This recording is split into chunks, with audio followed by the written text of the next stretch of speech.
ఇక్కడ పుట్టడం అంటే మీ చేతిలో లేదు, ఈశ్వర కృప చేత పుడతారు. ఇప్పుడు ఇక్కడ చేసేటటువంటి పాపకర్మ వలన పుణ్యకర్మ వలన ఫలితమును అనుభవిస్తారు.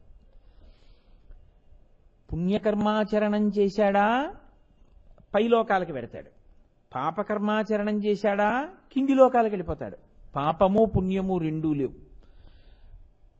మెల్లిగా వయసు పెరుగుతున్న కొద్దీ సమస్త భావములను ఈశ్వరుని యందు నిక్షేపించేశాడు. ఆయన వినా వేరొక మాట ఆయనకి లేదు ఆయన జీవితంలో. ఆయన యందే మిగిలిపోయాడు, ఆయన యందే చేరిపోయాడు. ఇప్పుడు ఆయనకి పునర్జన్మ లేదు. ఆయన ఇన్ని నామాలతో ఏం చేస్తున్నాడు? ఆయన త్రిలోక పరిపాలన చేస్తున్నాడు. మనతో యజ్ఞం చేయించి హవిస్సులు దేవతలకు ఇస్తున్నాడు. మీరెళ్ళి వర్షం కురిపించండి అని దేవతల చేత మనకు భోగాలు ఇప్పిస్తున్నాడు. ఇంతమంది ఇన్ని ఎందుకు చేస్తుంటారు? ఆయన శాసనానికి భయపడి చేస్తుంటారు. ఇన్నిగా ఉండి పరిపాలన చేస్తుంటాడు. ఇది శివ వైభవం అంటే, ఇది మహానుభావుడు అంటే. అందుకని ఆయన సదాశివో. తినేసి నీకు ఇంత అవకాశం ఇచ్చినా నువ్వు నమస్కరించకపోయినా ఆయన ఊరుకుంటాడు. నువ్వు ఎన్ని తప్పులతో ప్రవర్తిస్తున్నా ఆయన ఊరుకుంటున్నాడు కాబట్టి సరిపోతుంది. ఆయనే శిక్ష వేస్తే వెంటనే ఎలా ఉంటుందో చూడండి. అవకాశం అవకాశం అవకాశం ఇస్తూ ఉంటాడు. ఆకాశమూర్తిగా మారుతాడేమో మారుతాడేమో మారుతాడేమో అని చెప్పిస్తూ ఉంటాడు, చూస్తూ ఉంటాడు. నీకు చెప్పితే కోపం వస్తే నీ కర్మ, నీ ఆకాశం మూసుకుపోతుంది, నీ అవకాశాలు సన్నగిల్లిపోతున్నాయని గుర్తు. కాబట్టి ఇది శివుడంటే, ఇది మహేశ్వర వైభవం అంటే. మనం శివాష్టోత్తరం చెప్తున్నది ఒక మనుష్యుడిగా ఈ భూమండలం మీద నిలబడి కదూ. అందుకని ఈ భూమికి పైన ఉన్న లోకాలన్నీ పైలోకాలు. భూమి మనం ఉండి చెప్తున్న లోకం, దీని కింద ఉన్న లోకాలన్నీ అధోలోకాలు. కాబట్టి అధోలోకాలు ఊర్ధ్వలోకాలు, మధ్యలో ఉన్నటువంటిది భూలోకం. ఈ మూడు లోకములకు కూడా ఆయన ఈశ్వరుడు. అంటే ఆయనే ప్రభుత్వమును కలిగినటువంటి వాడు. ఆయన ఎలా చెప్తే అలా నడుస్తుంది. ఈశ్వర శబ్దము నామమాత్రావశిష్టమైనటువంటి అధికారము కలిగినటువంటి వాడు కాదు. ఆయనే పరిపాలిస్తున్నాడు అని చెప్పినప్పటికీ ఆయనకి నిజంగా అధికారం లేని వాళ్ళు కొంతమంది ఉంటారు. నిజంగా ఆయనకి ఏం అధికారం ఉండదు, ఆయన చేసే పరిపాలన ఉండదు. ఎవరో పరిపాలిస్తూ ఉంటారు, ఈయన పరిపాలకుడు అని చెప్పబడుతూ ఉంటాడు. అలా ఉన్నటువంటి అధికారం కాదు, ఆయన యథార్థమైన పరిపాలన చేస్తున్నవాడు. ఆయనే పరిపాలన చేస్తాడు. పరిపాలన అన్న మాట వచ్చినప్పుడు మీరు ఒకటి జ్ఞాపకం పెట్టుకోవాల్సి ఉంటుంది. నియతి అని ఒక మాట ఉంటుంది. కొన్ని నియమములను కొన్ని కట్టుబాట్లను ఆయన ఏర్పాటు చేయవలసి ఉంటుంది. ఇవి పాటించిన వాళ్ళు ఎవరో వాళ్ళు ఇంతకన్నా గొప్ప పరిస్థితిని చేరుకుంటారు. ఎవరు నా శాసనమును ధిక్కరిస్తారో వాళ్ళకొక శిక్ష కూడా ఉండాలి కదూ. లేకపోతే ప్రభుత్వం అన్న మాటకు అర్థం ఏమిటండి? ఇంకా ప్రభుత్వము పరిపాలన అన్న మాటకు అర్థం ఏంటంటే ఎప్పుడూ మీకు గ్రంథాలయాలు పెట్టడం, ఎప్పుడూ మీకు రోడ్లు వేయించడం, ఎప్పుడూ మీకు పాఠశాలలు పెట్టడం, ఎప్పుడూ మీకు మంచినీళ్ళు అందించడం, ఇది కాదు. సంక్షేమాన్ని చూడడంతో పాటు ఇవి ఎవరికి అందిస్తారు? నిజాయితీగా పన్నులు కట్టి ప్రభుత్వం మాట విని ప్రభుత్వం ఎలా చెప్పిందో అలా ప్రవర్తించే వాళ్ళందరూ ప్రభుత్వం ఇచ్చే సౌకర్యాలు వాడుకుంటూ సంతోషంగా గడుపుతారు. ప్రభుత్వం మాటని తిరస్కరించి ప్రభుత్వం చెప్పినట్టు నడుచుకోకుండా తన ఇష్టం వచ్చినట్టు తాను నడుచుకుంటానన్నవాడిని ప్రభుత్వం ఏం చేయాలి? అబ్బే ఆయన్ని మేమేం చేయలేమండి, మేము చేయవలసింది ఏమిటి అంటే మంచి చేస్తూ వెడుతుంటాం అంతే. మీరు ఒకవేళ తప్పు చేస్తే ఆ తప్పును తుడిచేయడానికే తప్ప మేము ఇంకేమీ చేయలేమండి, శిక్షించలేమంటే ఇంకా ప్రభుత్వం ఏమిటి? అందుకని ప్రభుత్వం తన మాట విన్నవాడికి సంక్షేమాన్ని కల్పిస్తుంది, తన మాట వినని వాడికి శిక్ష వేస్తుంది. రెండూ పరిపాలన యందు అంతర్భాగములే. అందుకే రక్షక భట వ్యవస్థని ప్రభుత్వమే పెడుతుంది, కారాగారాల్ని ప్రభుత్వమే నిర్వహిస్తుంది. అవి ఎందుకండి అని అడగకూడదు, అవి ఉన్నాయి కాబట్టి ప్రభుత్వం మాట వినని వాళ్ళని అందులో పెడితే విన్నవాళ్ళు సంతోషంగా బతకగలుగుతారు కదండి. కాబట్టి ప్రభుత్వము రెండూ చేస్తూ ఉండాలి, రెండూ చేస్తూ ఉండాలి. ఈ రెండూ చేస్తూ ఉండడమే కాకుండా ప్రభుత్వము ఎప్పుడూ పరాకుగా గమనిస్తూ ఉండాలి కదా. తప్పు చేసేసిన తర్వాత కారాగారంలో పడాయి, తప్పు చేయకుండా ఉంటే ఉపకారం చేసేయి అని కూర్చున్నాడు అనుకోండి. ఇప్పుడు పరిపాలన ఏమిటి? అసలు తప్పు జరిగే అవకాశం ఏమైనా ఉందా? అటువంటి పద్ధతిలో ఎవరైనా ప్రవర్తించే అవకాశం ఉందా? గూఢచర్యము అంటారు. కనిపెట్టి ఉండేటటువంటి శక్తి కలిగిన వాడై ఉంటుంది ప్రభుత్వం. ఈశ్వరుడు కూడా మూడు లోకముల యందు అటువంటి అధికారమును పొంది ఉంటాడు. ఇప్పుడు మూడన్న మాటని మీరు ఎలా అర్థం చేసుకోవాల్సి ఉంటుందంటే సమస్త లోకముల యందు ఆయనకు అటువంటి అధికారం ఉంటుంది. ఇప్పుడు అటువంటి అధికారం ఉంది అన్నప్పుడు మీరు ఒకటి చాలా జాగ్రత్తగా గమనించవలసి ఉంటుంది. నియతిని ఆయన ఎలా ఏర్పాటు చేస్తాడు? ప్రధానంగా ఇది ఊర్ధ్వలోకాలు అధోలోకాల గురించి కాసేపు పక్కన పెట్టండి. మనం ఎవరి గురించి మాట్లాడవలసి ఉంటుందంటే ఎక్కువగా మన గురించే మాట్లాడవలసి ఉంటుంది. ఊర్ధ్వలోకాల వాళ్ళ గురించి మాట్లాడడము తప్పు కాదు, అధోలోకాల్లో ఉన్న వాళ్ళ గురించి మాట్లాడడము తప్పు కాదు. కానీ అది నీకెంత ఉపకారం చేస్తుంది అన్న విషయంలో కొంచెం పరాకు వహించితే నీ గురించి మాట్లాడడం ఎక్కువ శ్రేయస్సు. భూలోకం గురించి ఈశ్వరుడు వేదమును ప్రవర్తింపచేశాడు. వేదమును తన శాసనంగా మీరు ఇలా అనుభవించవలసి ఉంటుంది. వేదము ఎలా చెప్పిందో మీరు అలా జీవించండి అంతే. శంకర భగవత్పాదులు అందుకే అవతార పరిసమాప్తి చేస్తూ అదే చెప్తారు. నువ్వు ఏం చేశావు అన్నది కాదు, నువ్వు వేదం చెప్పినట్టు చేస్తున్నావా అన్నది చాలా ప్రధానం. వేదం చెప్పినట్టు బ్రతకకుండా మరొకలా నువ్వు భక్తిగా ఉన్నానని పూజ చేస్తున్నాను అంటే దాన్ని శాస్త్రం అంగీకరించదు, ఈశ్వరుడు అంగీకరించడు. ఈశ్వరుడు ఎలా చెప్పాడో అలా చేయవలసి ఉంటుంది. నేను ఒక ప్రభుత్వ కార్యాలయంలో ఉద్యోగం చేస్తున్నాను అనుకోండి, నాకు కొన్ని నియమాలు ఉంటాయి, ప్రభుత్వం పెట్టినటువంటి నియమాలు కొన్ని ఉంటాయి. నేను ఓ చాపోటి పట్టుకెళ్ళి నేను ఈ చాప వేసుకుని కూర్చొని పనిచేస్తే నాకు బాగుంటుందండి, నేను కాబట్టి కింద కూర్చొని చాప వేసుకుని పనిచేస్తానంటే అలా ఏం అంగీకరించరు. నువ్వు కుర్చీలో కూర్చుని పని చేయవలసి ఉంటుంది. అంతేకాని ఒకడు చాప వేసుకుని, ఒకడు పరుపు వేసుకుని, ఒకడు వెలకిలా పడుకుని పని చేస్తానంటే అలా ఏం ఉండదు. అందరూ ప్రతివాడు ఓ కుర్చీలో కూర్చోవాలి, పని చెయ్యాలి. అలాగే ఈశ్వరుడు కూడా నీతి పెడతాడు. నువ్వు చేసేయడం కాదు, ఈశ్వరుడు చెప్పినట్టు చేస్తున్నావా అది ప్రధానం. చేసేయడం అనేటటువంటిది ఈశ్వరుడు దాన్ని ప్రధానంగా గణనలోకి తీసుకోడు. కొంతవరకు మంచిది చేశాడు, కానీ ఈశ్వరుడు చెప్పినట్టు చెయ్యకపోతే అసలు ఆచారం అన్న మాటకు అర్థమే ఉంటుంది నాకు చెప్పండి.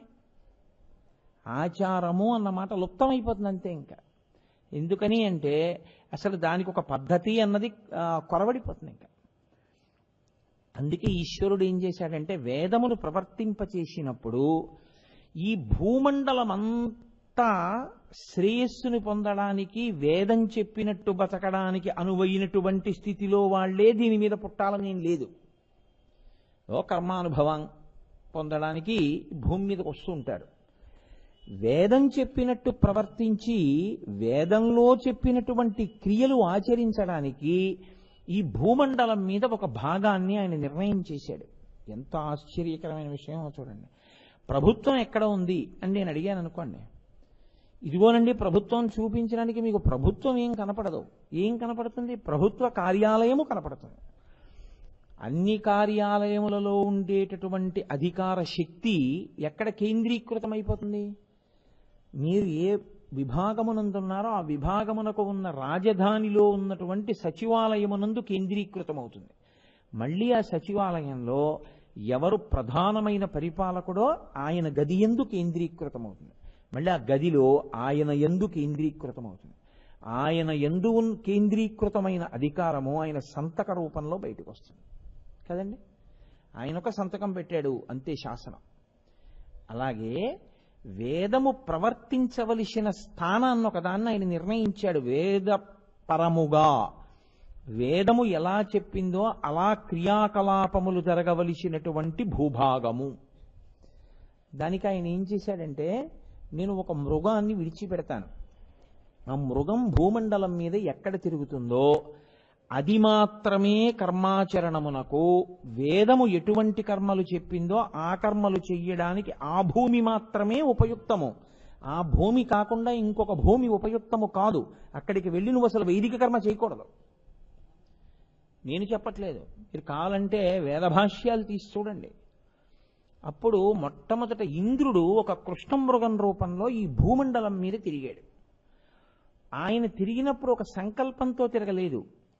వైదికమైన క్రియాకలాపము జరుగుటకు అనువైన భూమి ఏది, ఈశ్వరుడు నా యందు ప్రవేశించి నిర్ణయించుగాక. ఇప్పుడు ఆ కృష్ణమృగం పరిగెత్తింది. పరిగెడితే అది జంబూద్వీపే భరతవర్షే భరతఖండే, అది ఇక్కడ తిరిగింది. మేరు పర్వతానికి ఒక పక్క పార్శ్వంలో, భరతఖండంలో, జంబూద్వీపంలో అంటే నేరేడు చెట్లు ఎక్కువ ఉన్నటువంటి ప్రాంతంలో అది ఎక్కడి నుంచి ఎక్కడి వరకు పరిగెత్తిందో అది మాత్రమే వైదిక కర్మాచరణమునకు యోగ్యమైన భూమి. వినా ఇక్కడ యజ్ఞాన్ని ఇక్కడ యాగాన్ని పట్టుకెళ్ళి భరతఖండం కాని చోట చేస్తానండి, నిరుపయోగం. అసలు ఆ భూమి యోగ్యము కాదు. ఈశ్వరుడు నిర్ణయం చేశాడు ఈ భూమి ఎందే వైదిక కర్మాచరణము. అందుకే పెద్దలు సముద్రం దాటి వెళ్ళరు. ఎందుకు వెళ్ళరు అంటే ఇదే కారణం. ఆ సముద్రాల మధ్యలో ఉన్నటువంటి భరతఖండమనబడేటటువంటి భూమండలము, భూభాగం ఏదైతే ఉందో అది ఒక్కటే వైదిక కర్మాచరణమునకు యోగ్యము. అసలు వైదిక కర్మాచరణముకు యోగ్యము కాని ప్రదేశానికి వెళ్ళి నువ్వు వైదిక కర్మల గురించి ప్రసంగాలు చేయడం ఎందుకు? దాని అవసరం ఏమిటి? ఇంకక్కడికి నువ్వు వెళ్ళావు, నువ్వేం చేస్తావు? సంధ్యావందనం అక్కడికి వెళ్ళి నువ్వు సంధ్యావందనం చేయడానికి లేదుగా, వైదిక కర్మ చేయడానికి లేదుగా. నువ్వు కొన్నాళ్ళు సంధ్యావందనం మానేశావు అక్కడికి వెళ్ళి ధర్మ ప్రచారం పేరుతోటి. ఇప్పుడు నువ్వేమయ్యావు? నువ్వు ధర్మభ్రష్టుడు అయ్యావు. నువ్వేం చేయాలి? వెనక్కొచ్చి నువ్వు చేసుకోవాలి ఉపనయనం ముందు. నువ్వు మళ్ళీ ఉపనయనం చేసుకుంటే తప్ప నీకు సంధ్యావందనానికి అధికారమే లేదు. కంచికామకోటి పీఠాధిపత్యం వహించినటువంటి మహాపురుషులు చంద్రశేఖరేంద్ర సరస్వతీ స్వామి వారి దగ్గరికి ఒకానొకప్పుడు విదేశాల నుంచి ఒక జంట వచ్చి, మేము మీ పాదుకలకు పూజ చేస్తాం, పాదుకా పూజ చేస్తామన్నారు. అంటే ఆయన అన్నారు, మీరు ఆకాశమంతెత్తు బంగారు కాసులు పోసినా నా పాదుకలు ముట్టుకోవడానికి, నా పాదుకలకు పూజ చేయడానికి అంగీకరించను. ఎందువలన?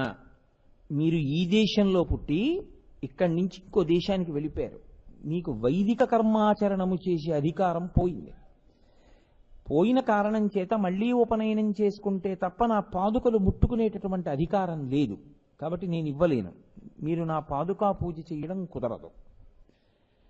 వాళ్ళు ఏడిచేశారండి. యథార్థంగా వాళ్ళు ఏడిచారు. మేము ఈ దేశం వచ్చిందే మీ పాదుకా పూజ చేయడానికి.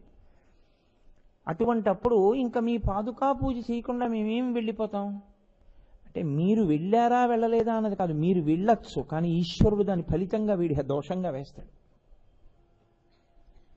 అంటే వైదికమైన సంపత్తి నశించిపోతుంది. కాబట్టి ఇప్పుడు పరమాచార్య స్వామి అన్నారు, ఒక పని చేయండి, మీరు చెయ్యకండి, ఇంత ఏడుస్తున్నారుగా, మీ పిల్ల ఇక్కడ పుట్టి విదేశాలు వెళ్ళలేదు. మీ పిల్ల, మీరు ఇద్దరూ అక్కడ ఉండగా మీకు పిల్ల పుట్టింది. మీరు ఆ పిల్లని తీసుకుని భారతదేశం వచ్చారు. దాని చేతిలో ఏముంది పాపం? అది కడుపులో ఉండగా మీరు వెళ్ళిపోయారు, అది అక్కడ పుట్టింది. ఇప్పుడు అది స్వదేశానికి తిరిగి వచ్చింది తప్ప స్వదేశం నుంచి విదేశానికి వెళ్ళలేదు అది. కాబట్టి దానికి ఉంది కర్మాచరణకి యోగ్యత. కాబట్టి అది దాని చిన్ని చిన్ని చేతులతో అది వేస్తుంది పాదుకలకి పూలు. మీరు మాత్రం నా పాదుకలకి వేయకండి, మీ పిల్ల చెయ్యి మీరు పట్టుకోండి అంతే అన్నారు. చూడండి ధర్మం అంటే ఎలా ఉంటుందో. అందుకే పరమాచార్య స్వామి ధర్మాకృతి అయ్యారు. అందుకే అప్పటి నుంచి ఇప్పటికీ సముద్రం దాటి వెళ్ళడానికి పెద్దలు అంగీకరించారు. అందుకే ఇది కారణం. కాబట్టి జంబూ ద్వీపే ఆయన ఒక నిర్ణయం చేశాడు. ఇక్కడ పుట్టాలి అంటే దానికి ఒక అదృష్టం ఉండాలి గత జన్మలలో. ఇక్కడ పుట్టి సనాతన ధర్మంలో ఉండగలగాలి అంటే దానికో కొంత అదృష్టం ఉండాలి. ఉండి నమ్మకం ఒకటి కలగాలి అంటే దానికో కొంత పుణ్యం ఉండాలి. కలిగినది యథార్థంగా ఆచరణ యందు చూపించాలి అంటే దానికి మెండు విశ్వాసం ఉండాలి. దేనికన్నా నాకు ఇదే గొప్ప అన్న విశ్వాసం నీకు ఉండాలి. ఉంటే నువ్వు ఇక్కడ పుట్టి, ఇందులో పుట్టి ఇటువంటి ఆచరణ చేయగలుగుతున్నందుకు నీకింతకన్నా ఈశ్వరుడు ఇంకొక అవకాశం ఇవ్వక్కర్లేదు, చాలు, నా జన్మ పండిపోయింది అనుకుంటావు. ఇది పరిపాలన. ఆయన దీన్ని అడ్డు పెట్టి ఏం చెప్పాడో తెలుసా అండి? ఇలా ఈ మండలంలో పుట్టినటువంటి వాళ్ళకి నేను ఒక గొప్ప అవకాశాన్ని కల్పిస్తున్నాను.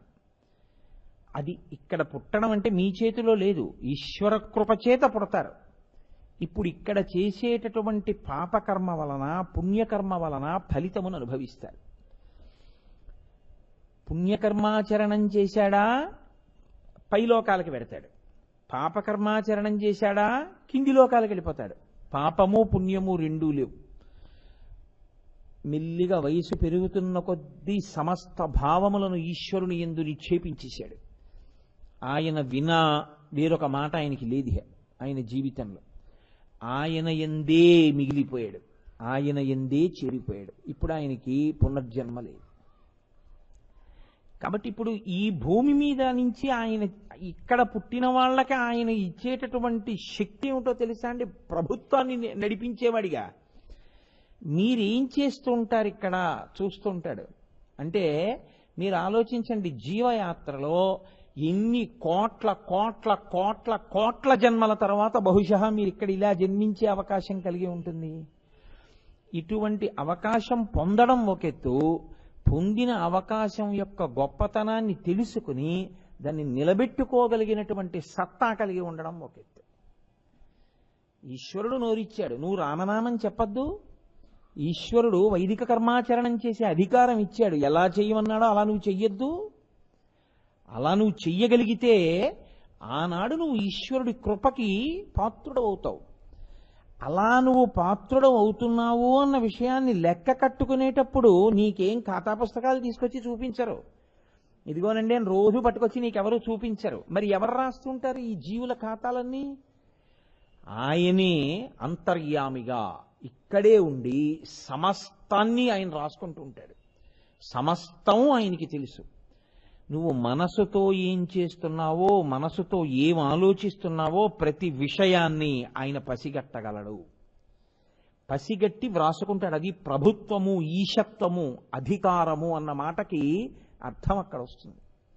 అందుకని ఆయన ఏమవుతాడంటే అనేకమైన పేర్లతో ఈ భూమండలం మీద వ్యవహరింపబడుతుంటాడు పరమశివుడు. అందుకే రుద్రం అష్టమానువాకం జీవం దానికి.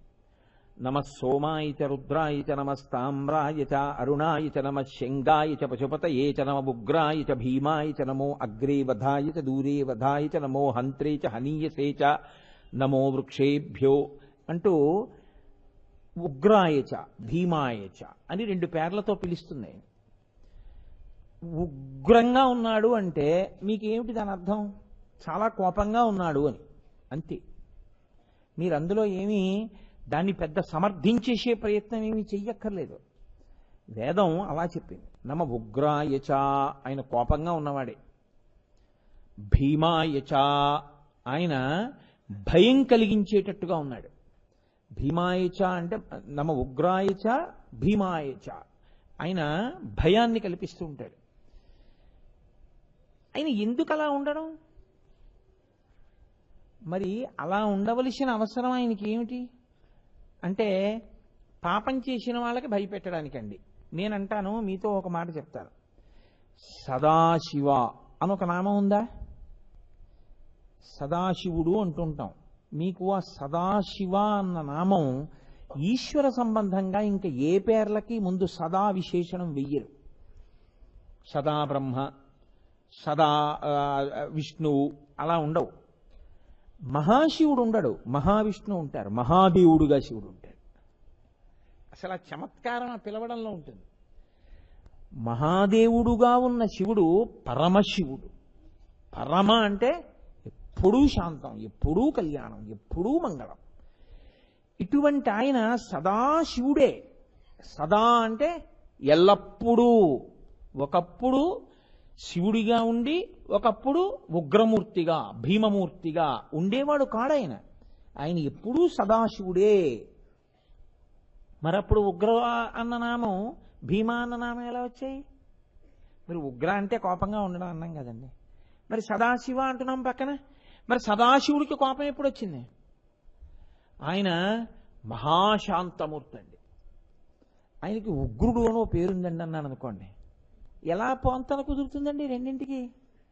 ఆయన ఎప్పుడూ శాంతమూర్తి, ఆయనకి అసలు కోపమే రాదు. అమ్మో, ఆయనకి కోపం వచ్చినప్పుడు చూడాలి ఆయన్ని. ఒకప్పుడు వచ్చినప్పుడు ఎలా ఉన్నాడో తెలుసా అండి, అసలు చూడలేమైందన్నారు. ఇప్పుడు ఏది నిజం? ఆయన ఎప్పుడూ శాంతమూర్తా, అప్పుడప్పుడు కోపం వస్తూ ఉంటుందా? అప్పుడప్పుడు కోపం వచ్చి అప్పుడప్పుడు శాంతంగా ఉండడం, అప్పుడప్పుడు ఒక చోట ఉపద్రవం సృష్టించి ఒక చోట ప్రశాంతంగా ఉండడం ఉంటూ ఉంటుంది లోకంలో. ఎందుకనంటే ఈ భూమండలం మీదే ఒక చోట భూకంపం వస్తుంది, ఒక చోట వేళపట్టణ వర్షాలు పడి అందరూ పండగ చేసుకుని సంతోషంగా ఉంటారు, అది ఉంటుంది. అప్పుడు ఒక చోట ప్రకంపన వచ్చింది, ఒక చోట ప్రశాంతంగా ఉంది తప్ప అంతటా ప్రశాంతంగా మాత్రం లేదు కదా.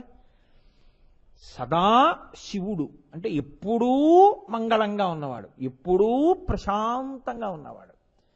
మరి ఎప్పుడూ మంగళంగా ఉన్నవాడు, ఎప్పుడూ ప్రశాంతంగా ఉన్నవాడు సదాశివుడు ఎప్పుడయ్యాడు? సదాశివుడు ఉగ్రుడు ఎప్పుడయ్యాడు? కాదు. అసలు మీకు ఆశ్చర్యకరమైన విషయం ఏమిటో తెలుసా అండి? ఒక్క సదాశివానామానికి మాత్రం వేదం ఏం చేసిందంటే దాని చివరికి తీసుకెళ్లి ఓం కలిపింది.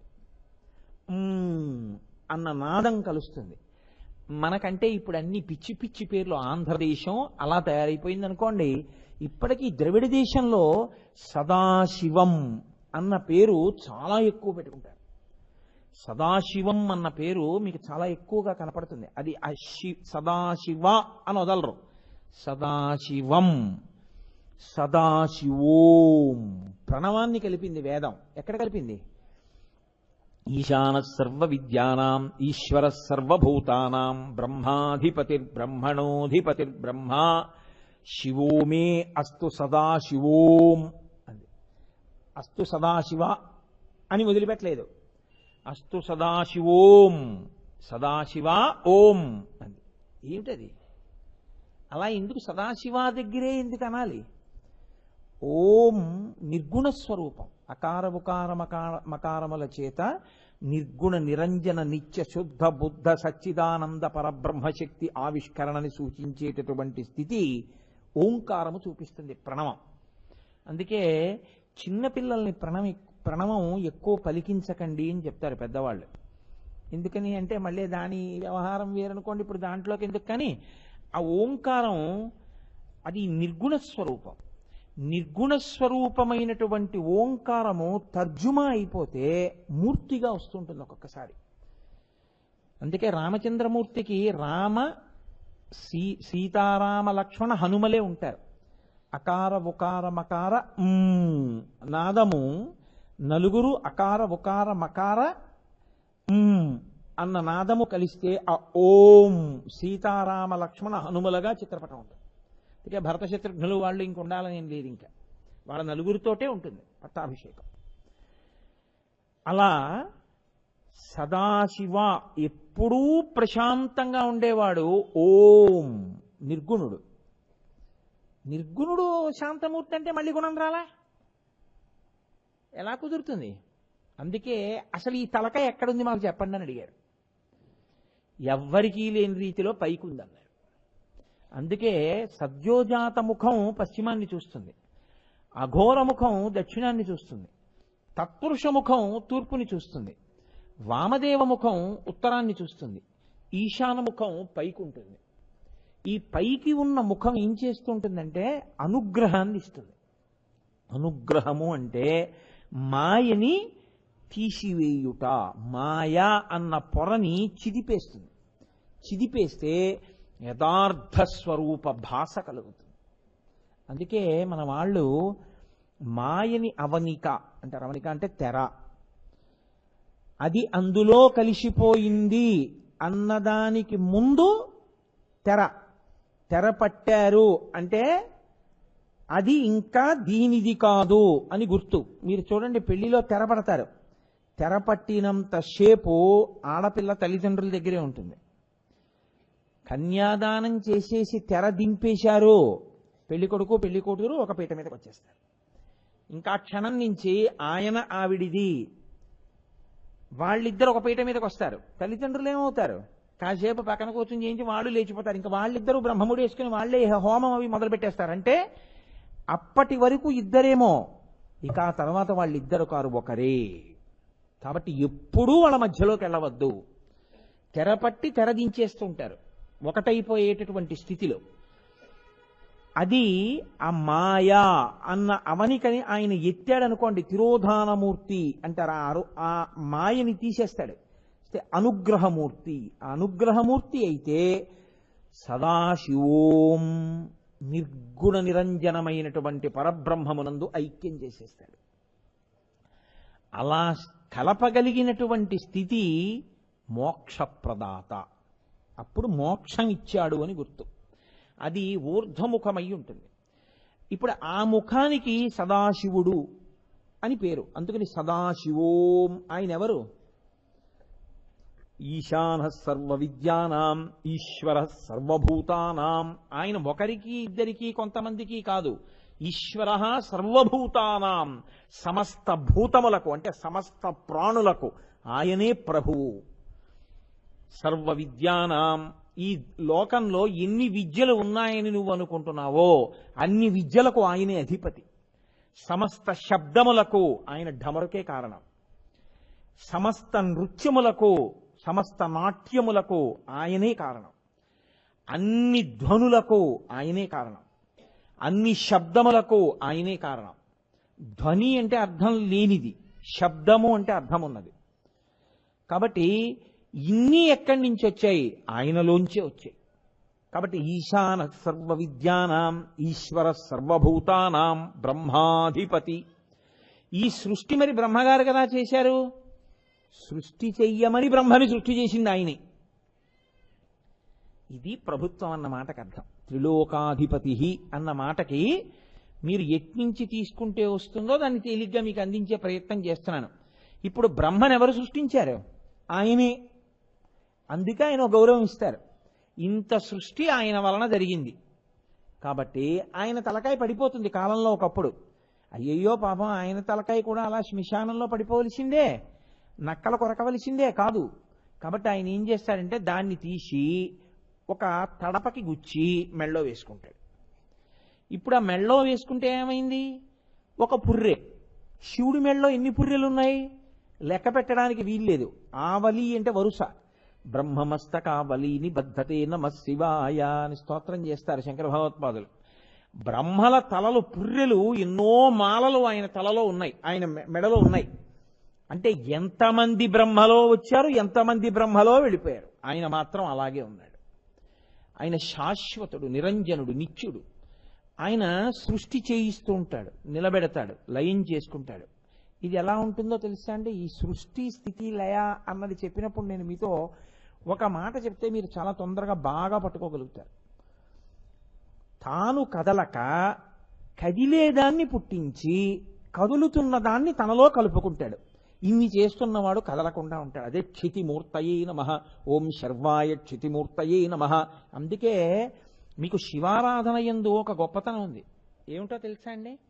మీరు శివపూజ అంతా చేసేయాలి. మీకు సమయం లేదేదో అంటే ప్రతిరోజు అలా చేయమని కాదు నా ఉద్దేశ్యం. కానీ సమయం లేకపోతే ఏం చేసేయాలో తెలుసా?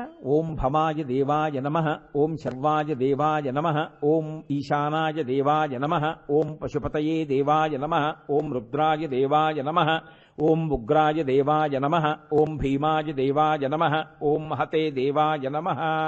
అయిపోయిందంతే. మరి అమ్మవారికండి మీకు కొత్తగా నామాలక్కర్లేదు. ఓం భవస్య దేవస్య పత్నై నమః, సర్వస్య దేవస్య పత్నై నమః, ఈశానస్య దేవస్య పత్నై నమః, పశుపతే దేవస్య పత్నై నమః. మరి వాళ్ళ పిల్లలకండి ఓం భవస్య దేవస్య పుత్రాయ నమః, ఓం సర్వస్య దేవస్య పుత్రాయ నమః. అంతే, అయిపోయిందంతే పూజ. శివ కుటుంబానికి ఆ 8 నామాలు వచ్చి మీరు పూజ పట్టుకుంటే అయిపోతుంది.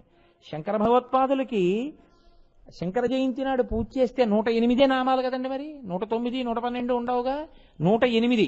గురువు గారికి కట్నం ఇస్తే 116. అంటే కట్నాలు పుచ్చుకుంటారు గురువు గారులు అన్న ఉద్దేశ్యం కాదు.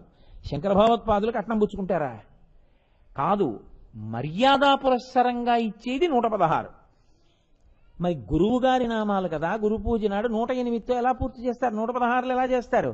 శివుడు 8 నామాలు అక్కడ కలుపుతారు. అందుకే ఆ 108 చెప్పి 8 కలిపి 116 నామాలతో శంకర జయంతి నాడు శంకరాచార్య స్వామి వారికి పూజ చేస్తాడు. అటువంటి శివుడు పృథివీ రూపంలో ఉంటాడు. ఆయన భగ్గః అంటారు. అలా ఉన్నప్పుడు ఆయన అలా ఉండి, అది పరిపాలన అన్న మాటలోంచి మీకు నేను చెప్తున్నది. త్రిలోకేశ, ఇప్పుడు త్రిలోకేశలోంచి భర్గ, శర్వ, ఈశాన ఇవన్నీ నడిచిపోతున్నాయని మీరు గమనించవలసి ఉంటుంది. కాబట్టి ఇప్పుడు ఈ భూమి రూపంలో ఆయన ఉన్నాడు. మీరు ఏ రూపంలో తీసుకోండి ఆయన అలాగే చేస్తాడు. సృష్టి స్థితి లయాలు, అది ఆయన ప్రభుత్వం. ఒక విత్తనం చెట్టుగా పైకొచ్చింది. ఎక్కడ విత్తనం చెట్టు అవ్వాలి? భూమిలోనే అవ్వాలి. ఇప్పుడు అది భూమిలోంచి పైకొచ్చింది. పైకొచ్చిన చెట్టు కదులుతోంది, కాయలు కాస్తోంది, పళ్ళు పండుతోంది, చిగుర్లు వేస్తోంది, ఎండుతోంది, మళ్ళీ చిగుర్లు వేస్తోంది. ఇన్ని మార్పులు వచ్చాయి. ఆఖరికి ఆ చెట్టు పడిపై కలిసిపోయింది. ఎందులో కలిసిపోవాలి? భూమిలోనే కలిసిపోవాలి. ఏ భూమిలోంచి పుట్టి ఏ భూమి మీద పెరిగి ఏ భూమి మీద తిరిగి ఏ భూమిలో కలిసిపోయిందో ఆ భూమి కదిలిందా? కదలదు. తాను కదలక కదలికలకన్నింటికీ తాను అలవాలమవుతుంది. అలా సృష్టి స్థితి లయలు మూడు చేస్తుంటుంది భూమి. భూమి వరకు ఎందుకండి, ఇది కూడా అంతేగా. యథార్థమునకు ఇందులోంచే వచ్చింది. అమ్మ కడుపు అంటే పృథివీ, అందులో ఉంది, అందులోంచి వచ్చింది, దాని మీదే ఉంది, దాన్నే తింది, మట్టి వికారాన్నే తింటుంది. యాపిల్ పండు తిందంటే యాపిల్ పండు ఎక్కడి నుంచి వస్తుంది? గోధుమ రొట్టె తింది రాత్రి అంటే ఎక్కడి నుంచి వస్తుంది? అన్నం తిన్నారంటే ఎక్కడి నుంచి వచ్చింది? భూమిలోంచే వచ్చింది. అదే శర్వాణి అంటారు. శర్వాణి చాలా గొప్ప నామం. భూ సంబంధమైన సమస్త ఐశ్వర్యమునకు ఆవిడ కారణం. శర్వ, అప్పుడు ఆయన ఐశ్వర్యకారకుడు. ఆమె సమస్త ఐశ్వర్యాన్ని ఇస్తున్నాడు. అప్పుడు ఆయన కదిలాడు కదిలాడు కదిలాడు కదిలాడు పడిపోయాడు. ఇప్పుడు ఎక్కడికే కలిసిపోవాలి? ఇందులోనే కలిసిపోవాలి. ఇప్పుడు ఆయన సృష్టి స్థితి లయ మూడు చేస్తున్నాడా చేయట్లేదా? ప్రభుత్వం నడుస్తుండడం అంటే అది. మళ్ళీ సృష్టి స్థితి లయ చేసేటప్పుడు ఏదో ఆయన చిత్తం వచ్చినట్టు 300 తొండలు చేయి, ఓ 400 బల్లులు చేయి, ఓ 500 పందులు చేయి అంటున్నాడా? ఏ పుర్రె పంది అవ్వాలో పంది పుర్రె కుక్క అవ్వాలో కుక్క పుర్రె ఆవవ్వాలో ఆవు పుర్రె బ్రాహ్మణుడు అవ్వాలో బ్రాహ్మణుడి పుర్రె మళ్ళీ కిందకి వెళ్ళిపోవాలో లేకపోతే ఈశ్వరుల్లో కలవాలో దేవత అవ్వాలో చేసిన పాపపుణ్యములను బట్టి విచారణ చేసి గమనించి జీవుడి యొక్క పాపపుణ్యములను లెక్కలు వ్రాసి నిర్ణయం చేస్తున్నాడా? ఎన్ని లెక్కలు, ఎన్ని కోట్ల జీవులు ఇవి ఎన్ని రాస్తున్నాడో, ఎప్పుడు రాస్తున్నాడో, ఎక్కడ రాస్తున్నాడో నీకు నాకు తెలియదు, రాస్తున్నాడు అంతే. ఇన్ని నిర్వహించగలిగిన సమర్థత ఉన్నవాడు సర్వజ్ఞుడై ఉన్నాడు. సర్వజ్ఞ. ఆయనకి తెలియనిదంటూ ఏం లేదు. ఆయన ఈశాన సర్వభూతానాం, ఈశ్వర సర్వభూతానాం. అందుకే మన వాళ్ళు మూడవ కంటికి తెలియకుండా చెయ్యండి అనాలి. మూడవ కంటి వాడికి తెలియకుండా చేయండి అంటారు. అంతకన్నా పిచ్చి మాట ఇంకోట్లేదు. అప్పుడు ఎవరికి చెప్పారో వాడు ఏమనాలంటే అది కుదరదులేవా అనాలి. మూడో కంటి వాడికి తెలియకుండా నువ్వేం చేస్తావు? మూడో కంటి వాడు నీలో అంతర్యామి, వాడు నువ్వు వాడికి తెలియకుండా ఎలా చేయగలవు?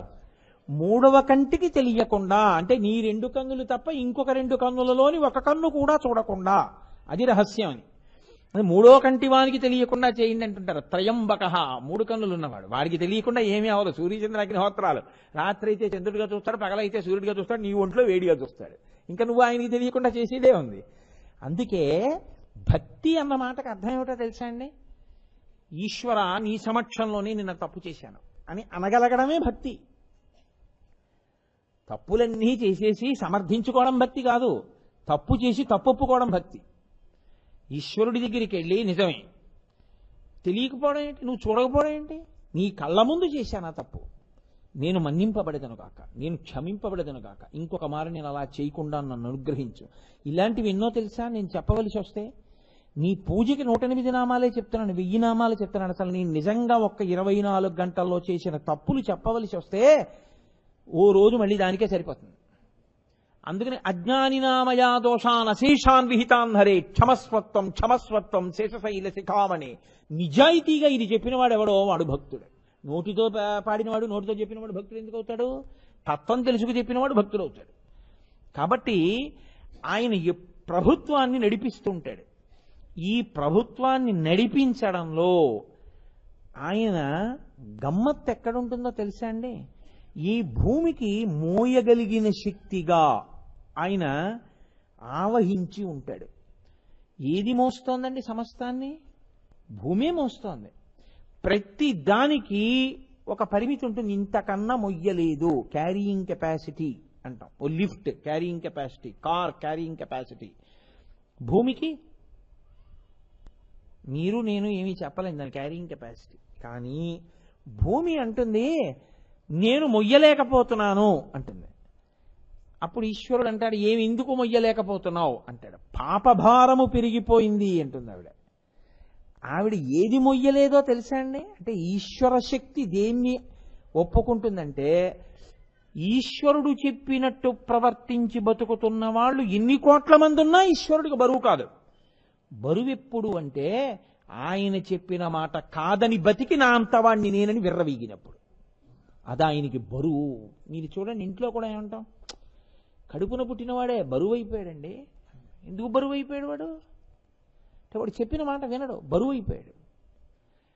బరువు అయిపోయాడు అన్న మాటకు అర్థం అది. అందుకే భాగవతంలో విష్ణు భగవానుడు ఒక మాట చెప్తాడు, శుద్ధ సాధులందు సురలందు శృతులందు గోవులందు విప్రకోటియందు ధర్మ పదవియందు తవిలి నాయందు వాడెన్నడలుగు నాడు హింస పొందు అంటాడు.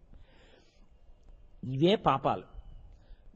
పరమేశ్వరుడు మహాప్రళయం ఎందుకు చేస్తాడో తెలుసా అండి? కోపం వచ్చి, లేకపోతే అంటువ్యాధుల్ని ఇవ్వడం, భయంకరమైన వ్యాధులు, ఉపద్రవాలు, వరదలు, తుఫాన్లు, భూకంపాలు, ప్రళయాలు, సునామీలు ఇవన్నీ ఎందుకు ఇస్తూ ఉంటాడంటే ఆయన ఉగ్రహ, కోపాన్ని చెందుతాడు.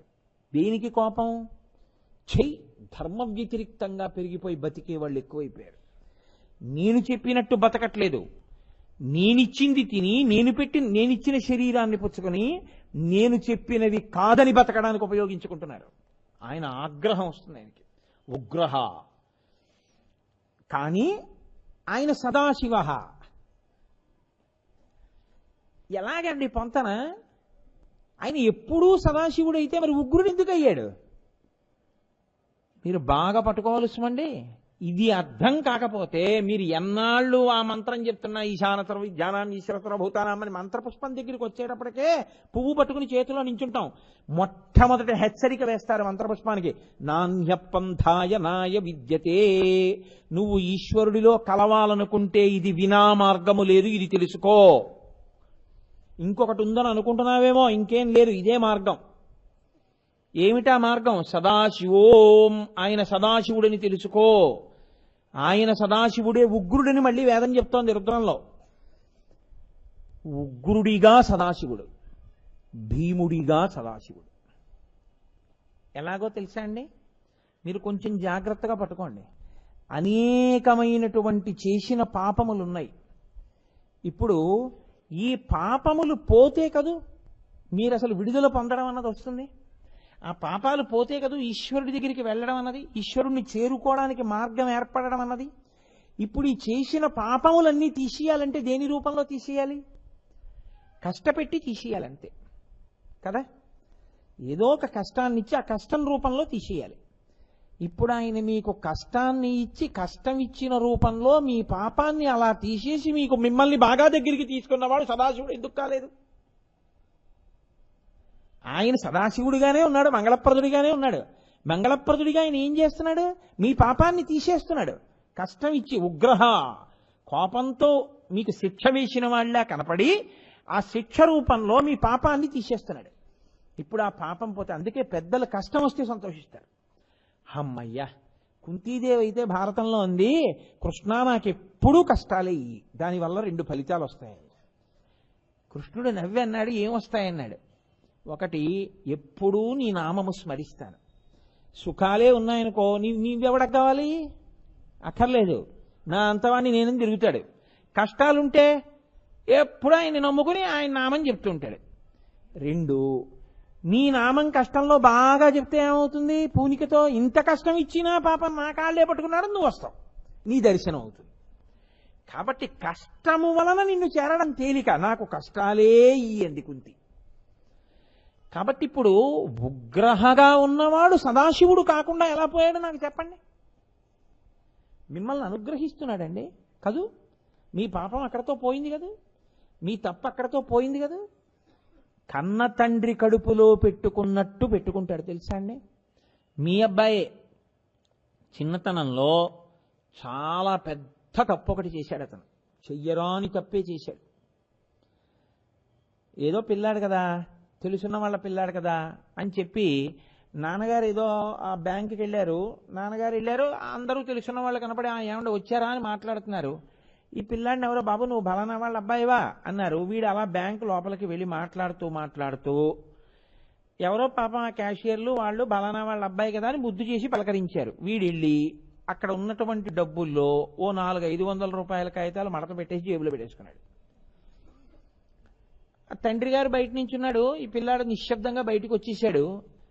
మాట్లాడుకుంటున్నారు. ఒక అరగంట అయింది, నాన్నగారు వెళ్ళిపోదాం అంటున్నాడు. వీడు ఆ కౌంటర్లో ఉన్నాయన 400-500 కాగితాలు పోయాయి, పిల్లాడు వచ్చి వెళ్ళాడు, కానీ ఆయన కొడుకు మనం ఏమైనా అంటే బాగుంటుందా అని మెల్లిగా ఇంకోళ్ళకి చెప్పి, అయ్యా మీరు ఏమనుకోకండి అని ఆ పిల్లాడిని, బాబు నీకు ఇలా చాక్లెట్లు కొంటాను రా, వచ్చేస్తాను రా అని ఇలా తీసుకెళ్ళి జేబులు వెతికితే వాడి జేబులో 400-500 కాగితాలు దొరికాయి. కొంచెం చనువున్నాయని వచ్చి, అవునో వీడు మీ పరువు నిలబెట్టేవాళ్ళ లేడు, ఇలా బ్యాంకులోకి వెళ్ళి 500 కాగితాలు 4 తీసేశాడు. ఇదే ఇంకొకళ్ళు అయితే ఎంత దారుణంగా ఉంటుంది పరిస్థితి. పోలీస్ కంప్లైంట్ ఇస్తే వీడిని సెల్కి పంపించాలి. మీ అబ్బాయి చిన్నవాడు ఏదో తెలిసి తెలియక చేశాడని వదిలిపెట్టేస్తున్నాం, కానీ కొంచెం బుద్ధి చెప్పండి సుమా అన్నారు. ఆ తండ్రికి ఎంత తల తీసినట్టుంటుంది. ఆ తండ్రి ఇంటికి వెళ్ళి పిల్లాన్ని చావగొడతాడు, చాలా పరాకుగా ఉంటాడు. ఆ పిల్లవాడు చాలా బుద్ధిమంతుడు, యోగ్యుడు అయిపోయాడు.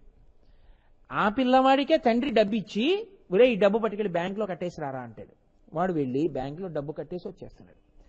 ఇప్పుడు ఆ పిల్లవాడు చాలా నిజాయితీపరుడుగా, చాలా మంచివాడిగా తయారయ్యాడు. తండ్రి ఈ విషయాన్ని పెళ్లి చూపుల్లో చెప్తాడా ఆడపిల్లి వారికి? మా అబ్బాయి అండి చిన్నతనంలో బ్యాంకులో 504 తీశాడని చెప్తాడా? చెప్పడు, ఎప్పుడూ చెప్పడు. గతంగత అయిపోయింది, వాడు ఇప్పుడు చాలా బాగుపడ్డా లేదా అంతే. ఇది సదాశివోం. కొట్టిన నాన్నగారు ఉగ్రహ సదాశివ. ఎందుకు కొట్టాడంటే మళ్ళీ అలా చేయకుండా కొట్టాడు. మళ్ళీ చెయ్యకుండా ఉంచడం కోసమని కొట్టిన నాన్నగారిలో ఉన్నటువంటి ప్రేమయే సదాశివుడు. ఆ కొట్టడం కూడా ప్రేమతో కొట్టింది. ఆయనకి సదాశివత్వం ఎప్పుడు పోయింది అనుకుంటున్నావు? ఉగ్రుడిగా ఉంటే ఎప్పుడూ పోలేదు. అందుకే వేదం అంది సదాశివోం. నీకు సందేహం లేదా ఆయన సదాశివుడే. ఉగ్రుడు ఎందుకు అయ్యాడు? నీ వల్ల అయ్యాడు, లేకపోతే ఆయన అవడవు. మరి ఏమండి భక్తుడి విషయంలో ఏమవుతాడు? మోక్షం అన్నది ఎప్పుడో కదండి ఇస్తారు, ఏదో ఆఖరిని ఇంకా మోక్షం. మరి దానికి ముందు ఉగ్రహ కింద ఆయన ఏమిటి? మరి భక్తుడికి ఏమిటి ఉగ్రహ? భక్తుడికి వచ్చే ఉపద్రవాలకి ఉగ్రహ. భక్తుణ్ణి ఆయన్ని నమ్ముకుని ఉన్నాడండి, ఆయన పాపమునకు ఫలితము ఇవ్వడం కోసమని చెప్పేసి ఆయనకి ఒక గొప్ప అంటువ్యాధి రావాలి అని పట్టబోతోంది అనుకోండి, హుం అంటాడు ఆయన. నన్ను నమ్మి ఉన్నాడు, ఆయన జోలికా పెడతావు, 4 తుమ్ములతో విడిచిపెట్టే అంతే. 4 తుమ్ములు తుమ్ముతాడు, వదిలేస్తాడంతే. ఇప్పుడు ఆయన భక్తుడి విషయంలో భక్తుడికి వచ్చేటటువంటి రోగములకు బాధలకు మీద కోపిస్తేవాడు. ఇది పరిపాలన అంటే. మన కోపం అంటే పనికిమాలిన కోపం ఒకటే మనకి తెలుసు. ఆయన ఆ ఉగ్రహ అని నిలబడితే ఏకకాలమునందు సదాశివోం, కోపము లేనివాడు, కోపమున్నవాడు. అందుకే కదా మహిమ్నా స్తోత్రంలో పుష్పదంతుడు నమో నిధిష్టాయ ప్రియదవదవిష్టాయ చ నమో నమ క్షోదిష్టాయ స్మరహర మహిష్టాయ చ నమో వర్షిష్టాయ త్రినయన అవిష్టాయ చ నమ సర్వస్మైతే తదిగమిది సర్వాయ నమ. దూరంగా ఉన్నవాడివి నువ్వే, దగ్గరగా ఉన్నవాడివి నువ్వే, తల పండిపోయిన వాడివి నువ్వే, అత్యంత కుర్రాడివి నువ్వే. ఎక్కడ ద్వంద్వములున్నాయో అక్కడ ఈశ్వరుడు ఉంటాడు, ఎక్కడ ఊహకందని స్థితి ఉందో అక్కడ ఈశ్వరుడు ఉంటాడు. మీకు దాన్ని పట్టుకోవడం చేతనైందనుకోండి, అది మీ నడవడి మీద ప్రభావాన్ని చూపిస్తుంది. అప్పుడు ఏమవుతుందో తెలుసా అండి? పరిశీలన యందు మీకు ఒక గొప్ప సత్యం ద్యోతకం అవుతుంది. నేను మీకు ఒకటి చెప్తాను చూడండి. నేను చూస్తూ ఉంటాను, వెంకటాచలంలో కొండ మీద ఆస్థాన మంటపము అని ఒకటి ఉంది.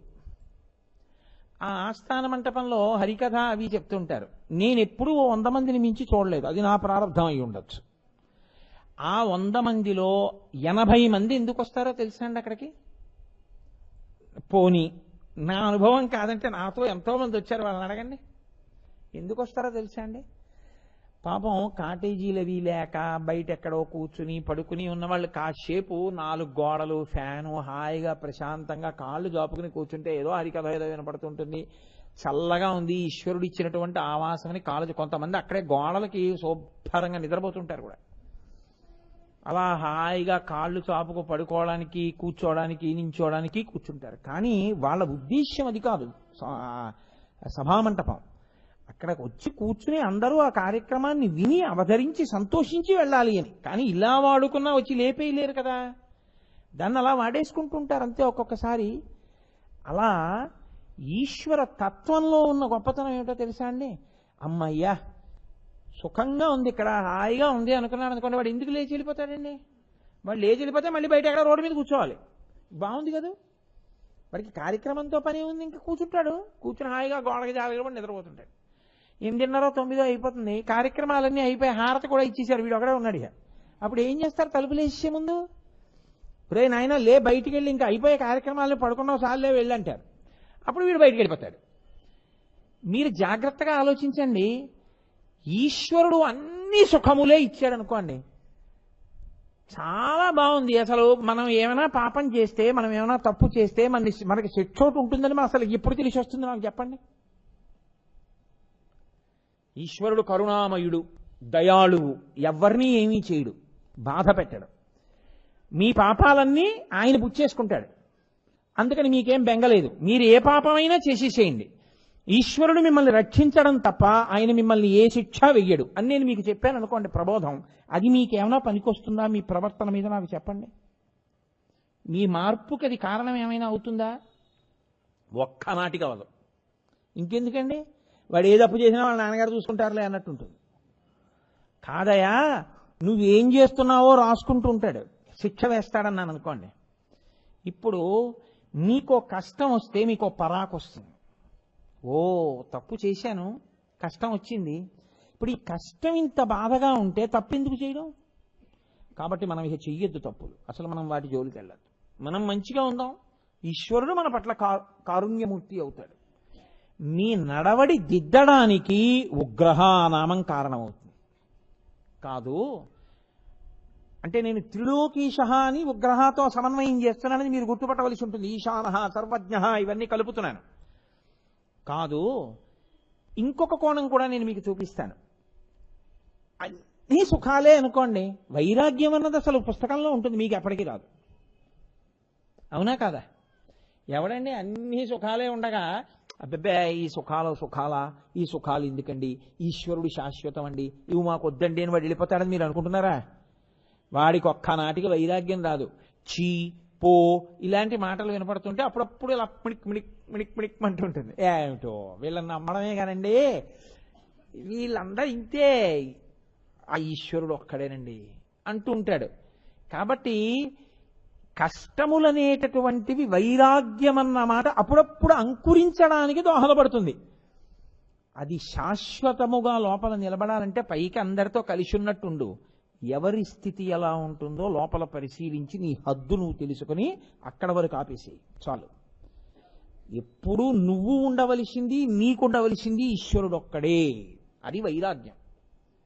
ఎవరి మీద దెబ్బలాడేయక్కర్లేదు, ఎవరిని తోసేయక్కర్లేదు, ఎక్కడుంచాలో అక్కడుంచు నీ మనసులో చాలు.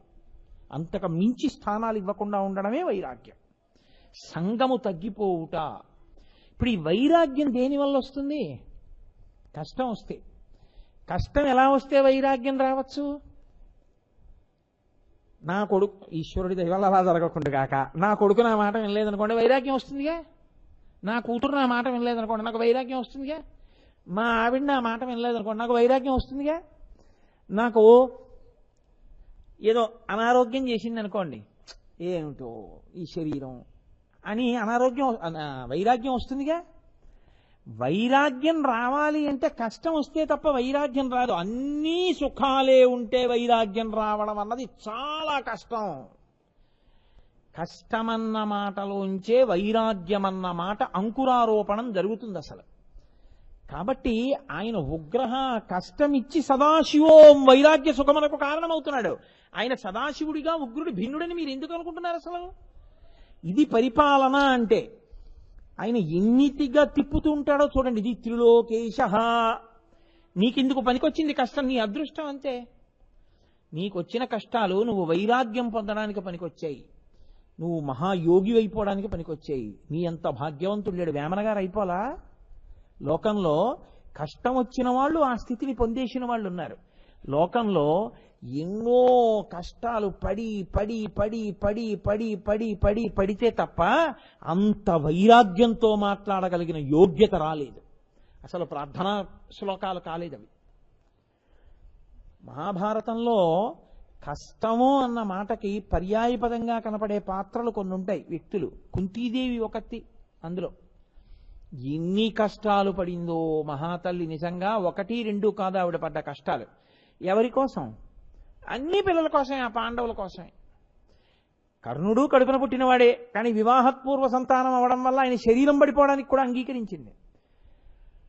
ఆఖరికి కురుపాండవ యుద్ధంలో అందరూ చచ్చిపోయిన తర్వాత ఓ కుర్చీలో ధృతరాష్ట్రుడు కూర్చున్నాడు, ఓ కుర్చీలో ధర్మరాజు గారు కూర్చున్నాడు. పెద్ద జాబితా పట్టుకుని పేర్లు చదువుతూ ఒక్కొక్కడి పేరు చెప్తున్నారు. ధృతరాష్ట్రుడు బంధువు అయితే ధృతరాష్ట్రుడు విడిచిపెడుతున్నాడు నువ్వులు నీళ్లు, ధర్మరాజు గారి బంధువు అయితే ధర్మరాజు గారు విడిచిపెడుతున్నాడు. కర్ణుడు అన్నారు, మావాడు కాదు వదిలేశాడు. అప్పుడు ఏడిచింది కుంతొచ్చి, అయ్యో నా కొడుకు అయ్యావాడని. ధర్మరాజు అన్నాడు, నాకన్నా పెద్దవాడు కర్ణుడు ఉండగా రాజ్యం చేయవలసి వచ్చింది, ఆయన్ని చంపేసి నీ వల్ల కదమ్మా.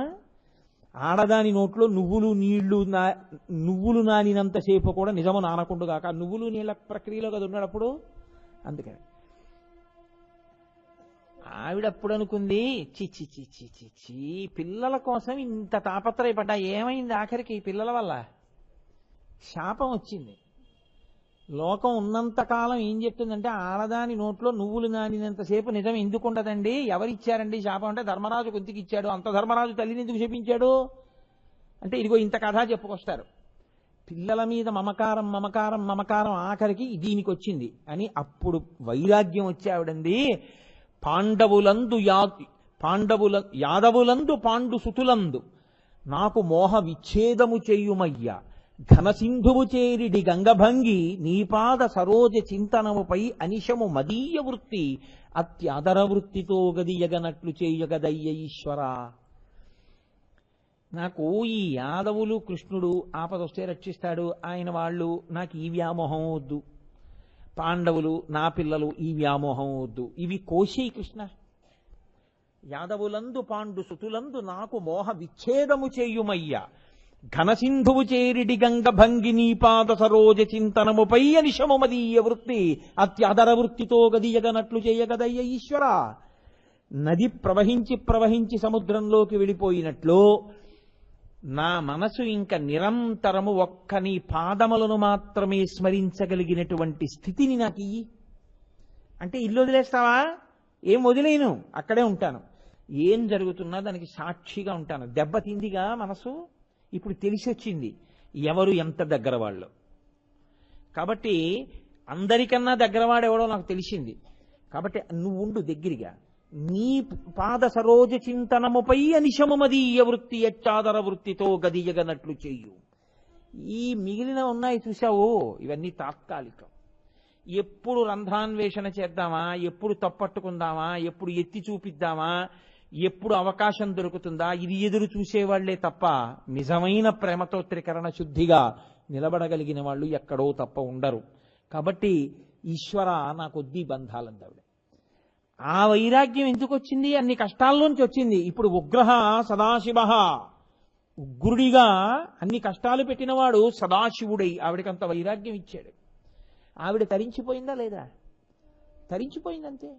కష్టాలు వస్తే ఆవిడ తరించిపోయింది. వైరాగ్యం రావడం, వైరాగ్యంతో మాట మాట్లాడగలగడం అంత తేలికైన విషయము అని మీరు అనుకోకండి. ఏదో అప్పటికి పుట్టినటువంటి కొద్ది వైరాగ్యంతో మాటలు కాదు, పూర్ణ వైరాగ్యంతో మాట్లాడగలిగినటువంటి మాటలు